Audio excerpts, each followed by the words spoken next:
Welcome back everyone. Today we're going to be breeding some Boesemani rainbow fish. Boesemanis have been on my list for a long time and I've currently got a big school of them over on my left. And the setup I've heard is quite simple. We're going to be using one glass tank filled with matured cycled aquarium water, a sponge filter, so some form of adequate filtration, totally up to you what you go with, and a heater. Currently in Australia it's reaching the end of winter time and the air outside is still quite chilly, hence I'm wearing a jumper, and that means a heater is extremely important. Now for the breeding media, I guess you could call it, we're going to need some spawning mops. So I've got some green yarn spawning mops behind me. We're going to be chucking them in the tank as well, and then that's it. You just need to be adding your fish. Alright, so in this tank here we've got our school of Boesemani rainbows, and I believe there's about 4 males and maybe 5 or 6 females in here, and this is going to be our breeding stock. So I'd also thought I'd quickly touch base on breeding ratios. Now this is entirely up to you again, but I find the best ratio is around 2 males and 3 females. That's minimum, and I think the more females you have and the more males you have when you chuck in a spawning mop, the better, because you're going to get more eggs. So the more the merrier, but I wouldn't go any less than 2 males and 3 females. So let's catch out them and chuck them in the breeding tank. So we've caught out our breeders, they're in this little box here. I've caught out 2 males and 3 females, or the best of what I could see, because their colour's quite dull at the moment from the stress of being caught out. And we're going to be adding them into our tank. So we'll just do that.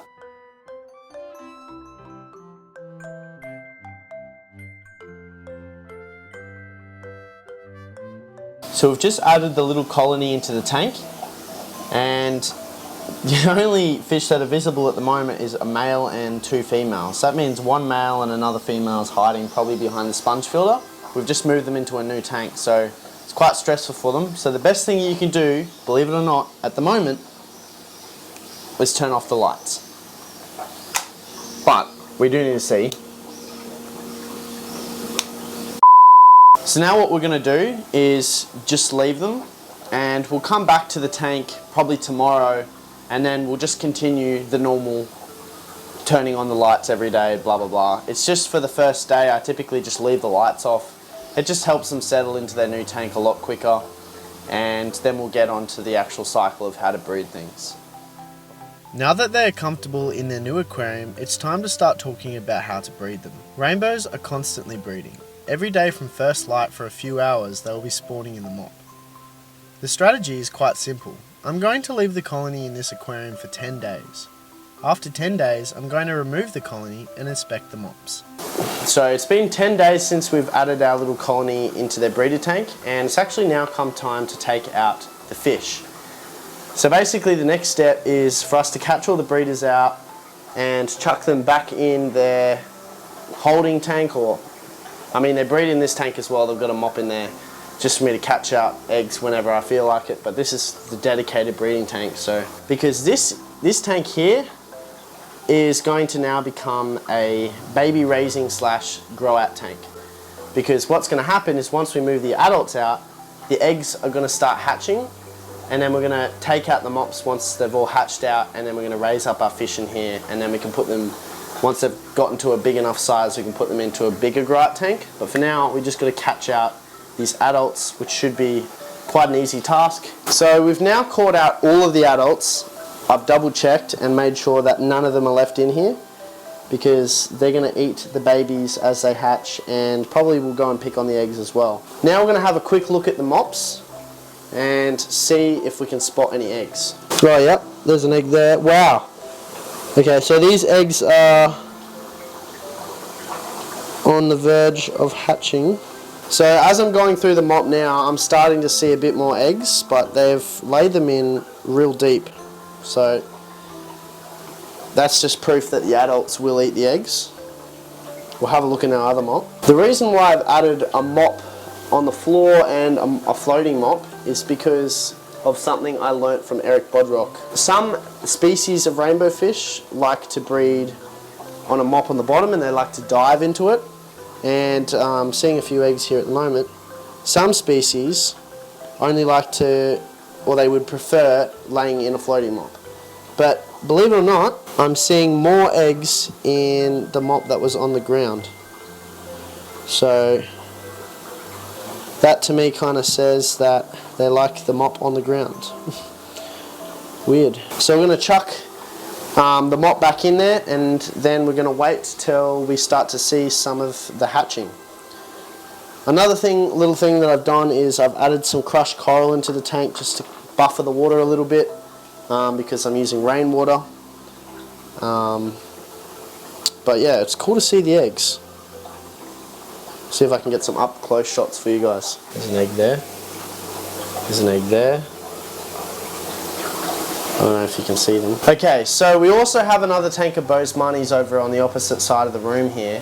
When we pulled out the breeders for our little project on the right here, we pulled out the smaller ones and we kind of left the bigger ones in this tank here, and you can see they're a whole lot bigger than the ones we used for our little breeding setup over here. So the other thing we did was we left a mop for diving down in the bottom there with a rock in it.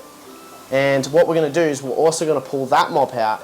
So this particular mop here that was in this tank with the larger breeders has a whole lot more eggs than the tank with our little project over here.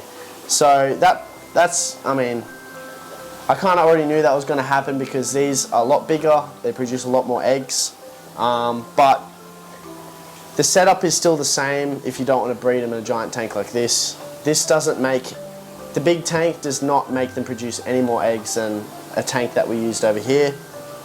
It's just the breeders were bigger. So we're going to chuck this mop in one of these tanks down here and try and hatch some of them out as well. In this aquarium here, we now have about somewhere between 30 and 40 baby Boesemani rainbow fish, and they're doing absolutely fantastic. I first put the mop in here on the 15th, and 7 days later they started to hatch out. When they first hatch out, they're too small to actually consume baby brine shrimp. They're literally hair size. So what I do is I just check the tank every day when I put the mop in there, and as soon as I start seeing the babies hatching out, I start with bug buffet. Now bug buffet is one of the best foods I believe that you can feed to any type of fish. It's an insect-based food and it's perfect for newly hatched fry. So literally from day one I've been feeding my fish this stuff and it works wonders. All you need to do is grab one pellet, it's in a tank like this with the newly hatched ones, and crunch it up. So I do a bit of a mixture of things. So I put the dust on the surface of the water, and then I had taken equally sized pinch and just dip my fingers under the water and create a little bit of like a milk, a cloudiness. And what's going to happen is the super newly hatched rainbow fish are going to consume the smallest particles, and they're going to get fattened up and eat bug buffet for the first 7 days of their life.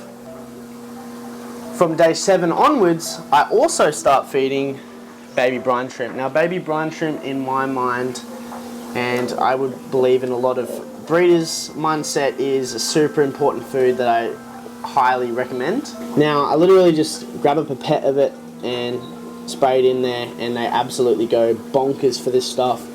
It's super high in protein food. I think it's like 70% protein, and they're going to need that as well. And I think from day 7 onwards they're actually big enough to actually consume the baby brine shrimp. So from day 7 onwards they get a mixture of bug buffet and baby brine. And even when they're adults I still feed them baby brine shrimp and bug buffet. So it's just for the first 7 days you're going to need to feed them bug buffet only, because they can't actually fit baby brine shrimp in their mouth yet. But when they can, from day 7, feed them baby brine shrimp. Highly recommended. Now let's have a look at our other little breeding project and see how that's going. This is our little project aquarium, and it's been quite a while now, and some of the babies have started hatching. Now these babies in here are ridiculously small. They are hair size and way too small to eat baby brine shrimp. So again, for the next 7 days we're going to be feeding bug buffet, and it's so simple to raise baby rainbow fish. Just get a pinch of it, create that little milk in the water just like that, and they're going to go and eat the super small particles. I also chucked a mystery snail in here, and he's going to go running around eating all the bigger stuff and cleaning up the leftovers. It's just so simple, like there really is nothing to it. Growing out these babies is super easy. Just keep up with your normal water changes, your normal maintenance. Make sure that when you're vacuuming your tank you don't suck out any of the babies, of course. Just crush up bug buffet, and then from day 7 onwards start adding in a little bit of brine shrimp into their diet as well, and then you'll be sweet. And that's literally it. That's how you breed Boesemani rainbow fish. Chuck them in a tank for 10 days, take them out of the tank, or take your mops out of the tank, put them in another tank. Works both ways, as you can see. The tank that we took out the mop and put them in there, we got babies. The tank that we left the mops in there and took out the colony has babies. They're so easy to breed, they're spawning every day.